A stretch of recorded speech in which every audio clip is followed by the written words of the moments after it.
Our Optimus robot is the most sophisticated humanoid robot in the world. We're aiming to have several thousand of those built this year. We'll 10x that output next year, maybe 50 to 100,000 humanoid robots, and then 10x it again the following year. The cumulative sum of human knowledge has been exhausted in AI training. That happened basically last year. Pretty much any cognitive task that doesn't involve atoms, AI will be able to do within 3 or 4 years. The FBI had this portal into Twitter where they could spy on anything and censor anything and had a 2-week auto delete. So we don't even know what they did. If I might start off with kind of a big overall question, and I'll do some questions and then we'll get some questions in from the group. I have to say that I've been actually a Tesla owner for many years. Sounds right. Thank you. You're clearly someone of great taste. And of manners. Well, I will say that I drove from Miami to Fort Lauderdale to meet my brother for dinner, about 40 miles. And I did not I touched the wheel. But let me tell you that the Tesla. The car drove itself, and you did not need to intervene. It did not need me for this entire ride. Yeah. So it's pretty magical. It's like when you tell people that they've not experienced it, they don't believe you, Yeah, so I didn't believe me either. Because I've been a skeptic about how far it would go. Sure. And your latest releases of software are really incredible. So thank you. People to try them. As a big question, coming in the next decade, what do you think is going to be the greatest advances in technology that will affect people's lives? What should they be expecting to see here from technology in their lives? Well, I don't want to blow your minds, but AI is going to be big. I feel confident in that prediction. Well, the funny thing is, if you go back even 5 years ago, certainly 10 years ago, even 15 years ago, I was saying AI is going to be like this massive thing that has deep super intelligence, smarter than the smartest human. People thought I was kidding. There's no way the computer is going to be smarter than a human and be able to do all these complicated things. And now the latest AIs are able to pass complicated tests better than most humans. They can pass the medical test better than 80% of doctors or something. They can diagnose radiography better than most people who've been doing it their whole life. So that's just accelerating, obviously. And I think if you haven't seen Jensen's talk, it's excellent. It really shows how much AI is advancing. And it's advancing on the hardware front, on the software front, in terms of data. This is like the new sort of thing is synthetic data, because we've actually run out of all the books, and you literally run out of, you take the entire internet and all books ever written, and all interesting videos, and you've now exhausted all of basically the cumulative sum of human knowledge has been exhausted in AI training. That happened basically last year. And so the only way to then supplement that is with synthetic data, where the AI it'll sort of write an essay or come up with a thesis, and then it will grade itself and sort of go through this process of self-learning with synthetic data, which is always challenging, because if it hallucinated the answer or it's a real answer. So it's challenging to find the ground truth. But it is pretty wild that AI at this point has run out of all human knowledge to train on. Crazy. I know that you're building for Grok the largest AI center on the planet. And we already have, yeah. It's an operation. Microsoft is planning $80 billion, where I used to work for a while. But that's a lot of money by anyone's standards. I did a poll, and we asked, does AI making a difference in your life today? 13% said yes. And they said, in 5 years from now, will AI make a difference in your life? 87% expect in 5 years it will make a difference. What is it going to do for people? Is it going to put anything them you want work or to work? AI will do anything you want, and even suggest things you never even thought of. So AI really, within the next few years, will be able to do any cognitive task. It obviously begs the question, what are we all going to do? Pretty much any cognitive task that doesn't involve atoms, AI will be able to do within, I'd say, max 3 or 4 years, maximum.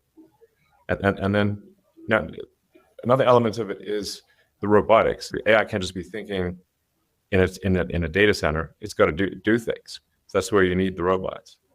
So, and you need, self-driving cars, which obviously you've experienced, and that rate of improvement is exponential in how good the self-driving cars are.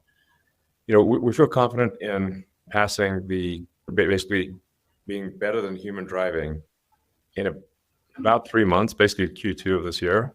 We feel confident of passing, having a probability of accident that is better than the average experienced driver. And then it'll keep going from there. Ultimately, I think it's going to be 10 times safer than a human driver, and then 100 times safer. It's to the point where really it just won't crash. So that's happening this year with Tesla. So Tesla, and this is a software update to a car, as you've experienced yourself. It's the same car. It got a software update, and suddenly it's way smarter at driving. Well, let me try a few timelines then, because I'm not the youngest guy around. I want to be there first. Yes. Technology. My standards for what is young get older every year as I get older. I used to build computers in kits, right? When you couldn't buy them yet. And I don't have to do that anymore. Yeah. So self-driving, some timelines, self-driving cars, government certified self-driving, you think will be within a year? Well, there already are autonomous, in some regions, like Waymo has autonomous vehicles with no one in it, but they're limited to like a few cities in the US. The Tesla solution, which is a much more difficult path to go, but ultimately much more powerful, is a general solution to self-driving. So the Tesla software is just purely AI and vision. It doesn't rely on any expensive sensors, no LiDARs, no radars, or it doesn't even require knowing the area beforehand. Like you could have it drive someplace it's never been before and no Tesla's ever been before. It could even be an alien planet. And the car will still work, still drive. So that's this year, And when can I get a home robot? Well, that's the other element, humanoid robots. I think probably most people, if not everyone, would like to have their own personal C-3PO R2-D2. And I actually think humanoid robots will be the biggest product ever in history by far. I agree. Yeah, it's just wild, because you can just say, well, every human is going to want one, most likely, and then there'll be all of industry in terms of providing products and services. So that you have to say, what's the ratio of humanoid robots to humans? My guess is it's at least 3 to 1, 4 to 1, maybe 5 to 1. So we're talking about 20, 30 billion humanoid robots. It's not even clear what money means at that point, or if there's any meaningful cap on the economy. I think at that point, assuming that things haven't gone awry, in the good AI scenario, I think we won't have universal basic income. We'll have universal high income. So do you think 5 years for my first robot? Well, for Tesla, Optimus robot really is, unless somebody's got something secret we don't know about, our Optimus robot is the most sophisticated humanoid robot in the world. It's got a hand that has 22 degrees of freedom. It looks and feels like a human hand. We're aiming to have several thousand of those built this year. Initially, we'll test them out at Tesla factories, but then assuming things go well, we'll 10x that output next year. So we'll aim to do maybe 50 to 100,000 humanoid robots next year, and then 10x it again the following year. It's like 500,000 robots in 3 years. That's a lot. Yeah. I was telling you guys, maybe we should think of things in terms of Roman legions. How many legions of robots will we have? Like a Roman legion is 5,000. So when will we have a colony on Mars? Well, I think we'll be able to send the first uncrewed spacecraft to Mars in 2 years. So Earth and Mars synchronize every 2 years. And so we're at a synchronous point right now. So then the next one will be in roughly 2 years from now. And then there'll be 2 years from then, there'll be another one. So for the first trip, obviously, we want to make sure that we can land Starship without crashing. Like we need to prove that we can land Starship on Mars without incrementing the crater count. And if those land safely, then maybe on the next trip we would send people, and then hopefully that would grow exponentially. So eventually there will be thousands of starships going to Mars. And I might have this like really cool visual like Battlestar Galactica or something, like sort of colony ships departing all together with these like bright points of light in space. I think it looked really cool. But I think the goal has to be to get to the point where Mars is self-sustaining. The point at which Mars is self-sustaining is really defined as the point at which if the resupply ships from Earth stop coming for any reason, that Mars doesn't die out, that Mars can continue to grow. So if there's something that happens on Earth, like let's say there's a World War III or some natural disaster or who knows what, but for whatever reason, the resupply ships stop coming, if Mars can still continue to survive, then the probable lifespan of civilization is dramatically greater. So if you sort of stand back and say, how would you evaluate any civilization? You'd say like, well, is that civilization still stuck on its home planet, or are they a multi-planet civilization? And we don't want to be one of those lame one-planet civilizations. Okay, we're going to have a respectable outcome here. Even if we don't make it beyond our solar system, we're at least got to get to another planet. Yeah. And finally on my list, brain to technology communication. Am I going to see that also? Because right now, this is looking pretty good for me. Yeah. So we've got Neuralink. We've got now 3 humans with Neuralinks implanted, and they're all working well. And we've upgraded devices that will have more electrodes, basically higher bandwidth, longer battery life, and everything. And so we expect to hopefully do, 20 or 30 patients this year with the upgraded Neuralink devices. And this, our first product is we're trying to enable people who have lost their brain-body connection. So they're tetraplegic or paraplegic, or basically, like you can imagine, like say Stephen Hawking. If Stephen Hawking could communicate as fast or even faster than a normal human, that would be transformational. Yeah. So that's our first product is being able to read the motor cortex of the brain and say that if you think about moving your hand, it will move the cursor on the screen, and it enables people to control their computer or their phone just by thinking. And then our next part will be blind sight, that even if somebody has lost both eyes or has lost the optic nerve, or even if they've been blind from birth, we can interface directly with the visual cortex in the brain and enable them to see. And we already have that working in monkeys, enabling people to control devices.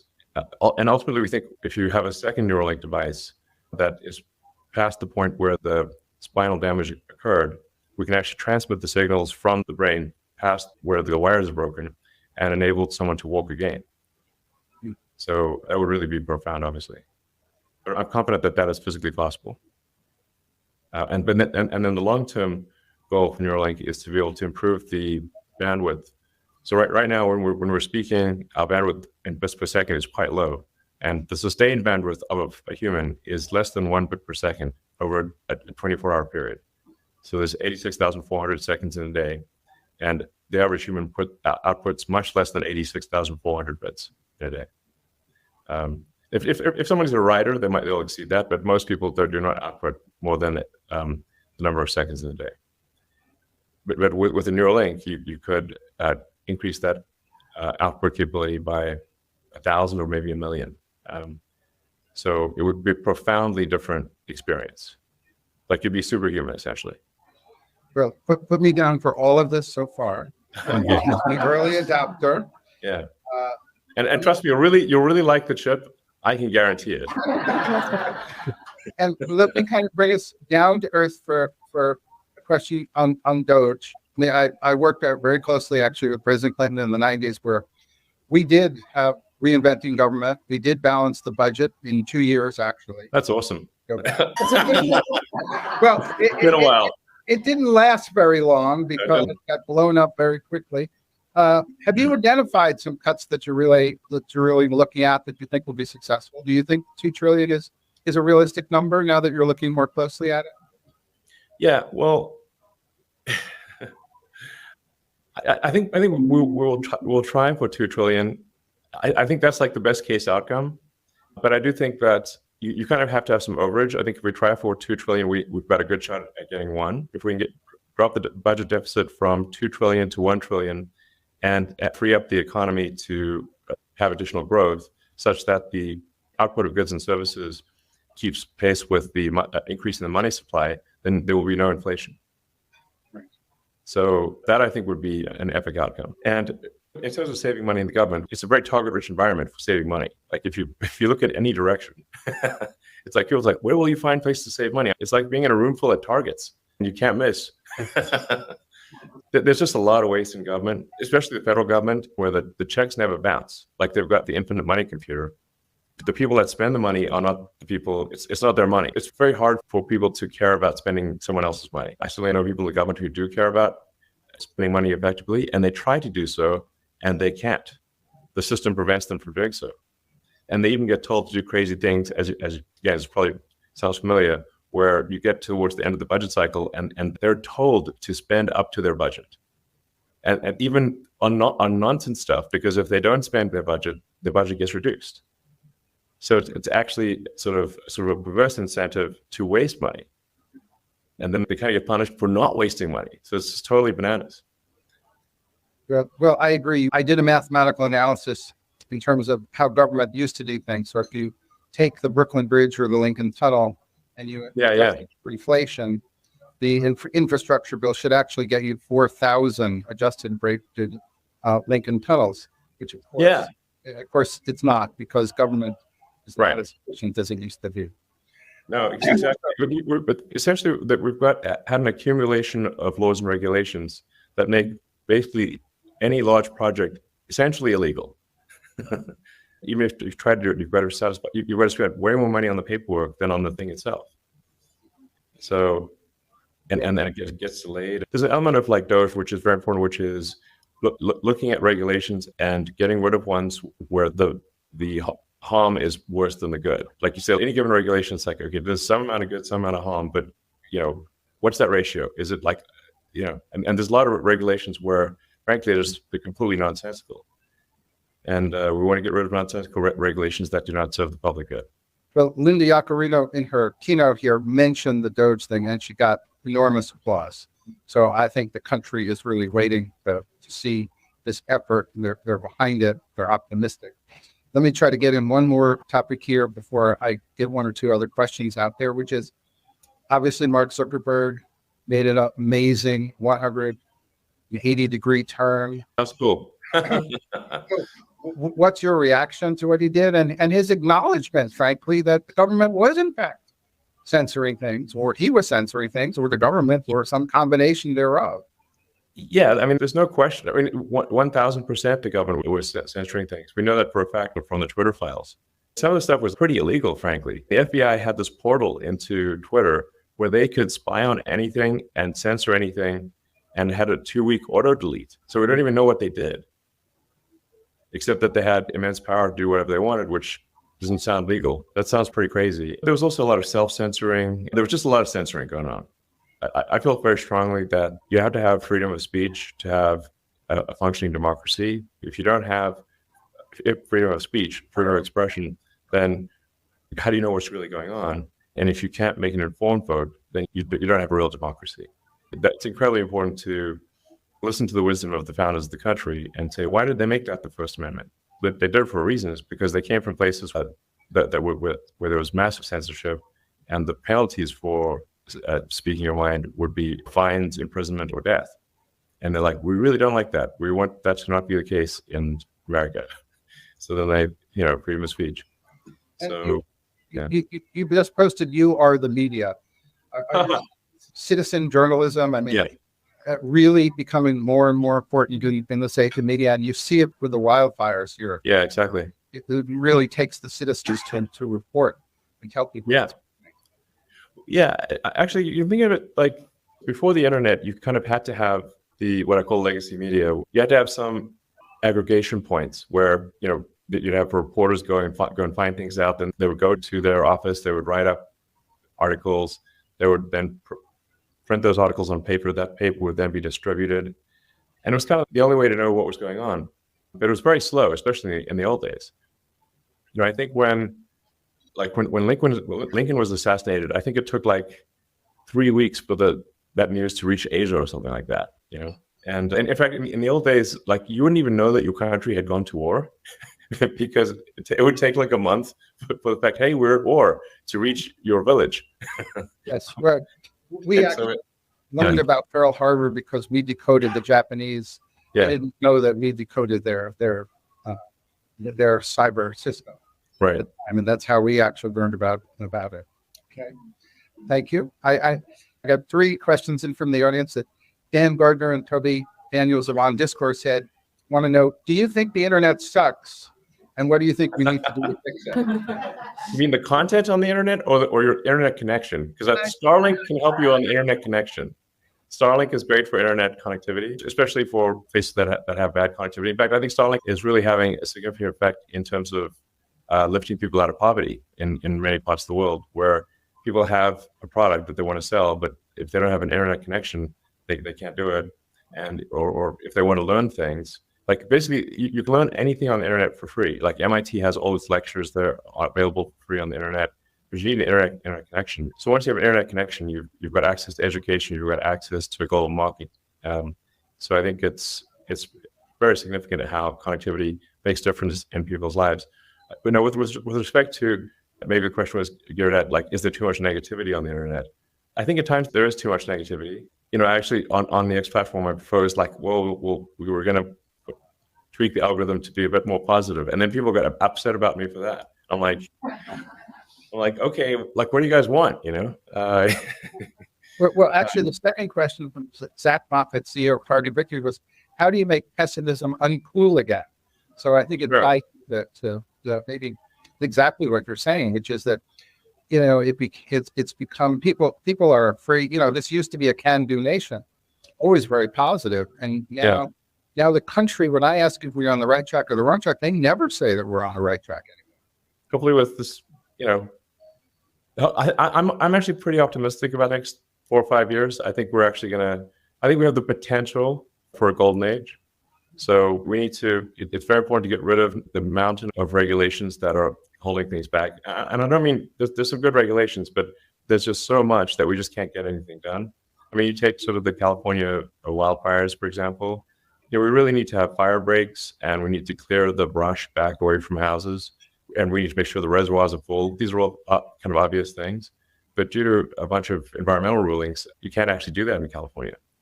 So they're not allowed to do the fire breaks, and they're not allowed to push the brush back away from houses because it might hurt some red-legged frog or something like that. There's like some sort of creature, usually a creature you've never heard of, that is preventing this from occurring. There's like this fish called the smelt, for example, and so we have far more freshwater runoff into the ocean than we should, really, and on the theory that it helps this one little fish that likes a slightly briny freshwater saltwater mix, and if we keep more freshwater, then the smelt fish will not be happy.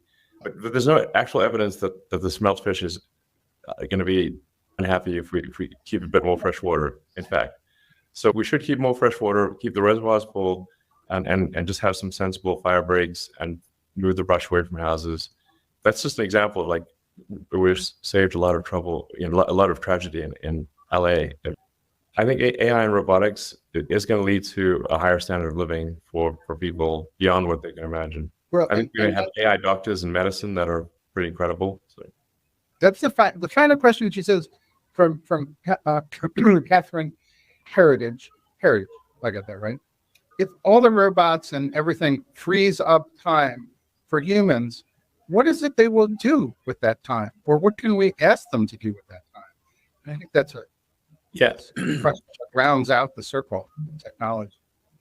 Yeah, I guess it would be a bit like being retired. I mean, this will take a few years, but at some point, as AI and robotics get better, eventually AI will be able to do everything that humans can do. So any task you do will be optional. Like, it'll be like a hobby, or, so now it is a big question. Well, like, will our lives have meaning if the computers and the robots can do everything better than we can?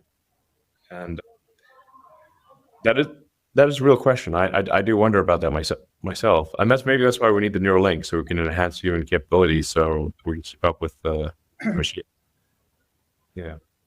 Well, I just want to thank you for it's obviously incredibly optimistic view about technology and where it's going. I feel reassured that the kind of leaps that are going to be made, particularly what's working on are just incredible in the next few years, not decades away, but right, really very close. Really talked in terms of years consistently, and very thankful for that. And I think that's, absolutely tremendous message here at the, where we are in Las Vegas, kind of study what technology is going to be available to people. And really, again, thank you for the tremendous role in picking up free speech, role that X and, Linda is playing in terms of that. I know that we're working to get full recognition by everyone of the platform as it should be, because free speech is I think, the proper way to go. Yeah. I think on balance it's good. And one of the things I try to create conceptually with the X platform is like it's like a global consciousness. It's like collective consciousness of humanity. Now, if you have a collective consciousness of humanity, well, you're going to get every aspect of humanity, good and bad. That's just naturally what happens. But I do want it to be a good and productive thing. The aspiration is to maximize unregretted user minutes. So like you spend time on the platform, it's like, well, did you regret it or not regret it? And we want to maximize unregretted user time. I always say that everything in technology was either in the Jetsons, Star Trek, or more or less, right?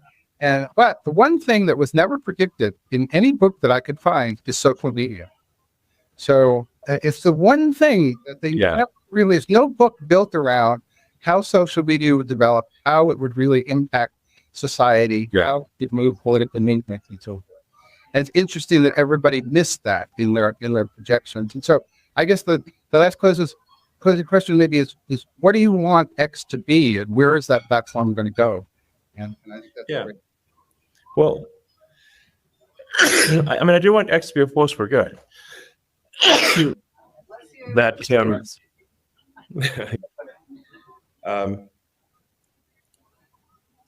I do want X to be a force for good, and I do view it as sort of like the group mind of humanity, and we want to have a sort of a healthy, happy, and sane group mind versus the opposite.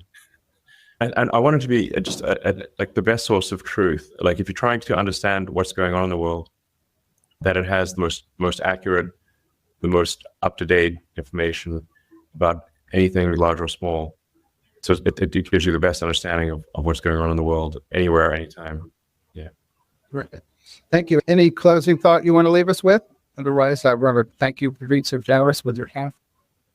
You're welcome. I think I would encourage people to be optimistic about the future. I think it is much more likely to be good than bad.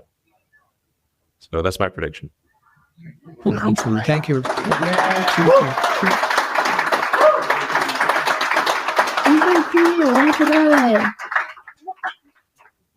All right. Thanks, guys.